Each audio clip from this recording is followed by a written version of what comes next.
Hello दगड़ियों, सबसे पहले आप सबको प्रणाम। तो आज मैं तुमसे एक गड़बड़ कहानी सुनाऊं। तुम तक कन लग दू कमेंट करके जरूर बताया। लिया सुना।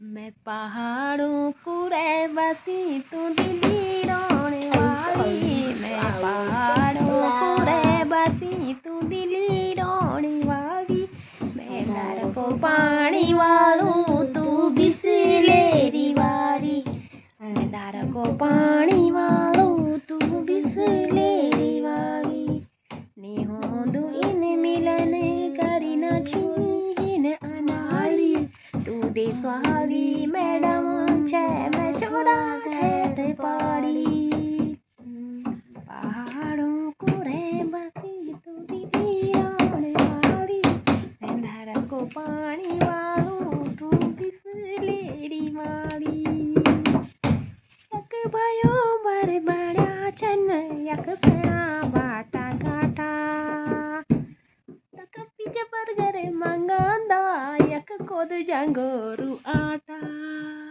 तू स्विमिंग पूल जांदी मैं गडगा देनु नयांदू, मैं धर को पानी वालू तू बिसलेरी वाली। Bye guys.